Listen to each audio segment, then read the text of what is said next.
Ebigambo bibeera bingi ebisobola okwogerwako naye ebiseera ebisinga obungi ebibuuzo bye tulina okwebuuza nti mu byogeddwa bimeka ebisobola okuba nga biteekebwa mu nkola. Okwogera kubeerawo naye okukola kye kikulu mu byonna. Kyabulabe nnyo okusemberera abantu aboogera obwogezi ng'okukola kwabwe kunafu. Kyabulabe nnyo okusemberera abantu abagamba nti ennyumba nnyangu okuzimba nga talina gye yali azimbye. Kyabulabe okusemberera abantu abagamba nti obufumbo bwangu nga talina gye yali afumbiddwa. Kyabulabe okusemberera abantu abagamba nti okufuna omulimu mu Uganda kyangu nga talina we yali agugye.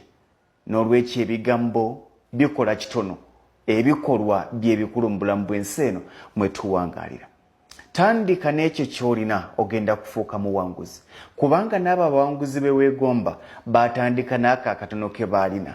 Emirundi egisinga bw'ona alinda okutandika n'ekinene kinene ky'ogenda okulinda okutandisa tekigenda kuwera.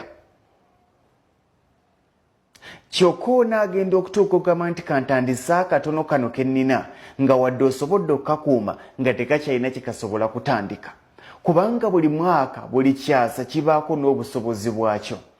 Obukadde 10 obukadde 5 ku lwaliro busobola okuba nga bulina kye busobola okutandika.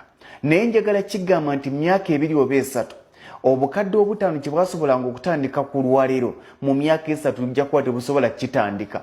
Y'ensonga lwaki edda emitwalo 15 gyagulanga mmotoka kati zikyagula wadde eggaali. Tekitegeeza nti eggaali zivuddewo weeziri. Tekitegeeza nti emmotoka zivuddewo weeziri. Naye gambye nti emitwalo 15 ku mulundi guli zaagulanga mmotoka.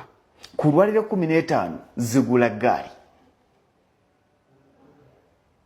Bino ebirowoozo ebigambo byefumiitirizaamu kituzayo nti tandika n'ekyo ky'olina. Tolinda kuweza kinene ky'otamanyi kinaawera ddi olyoka otandike.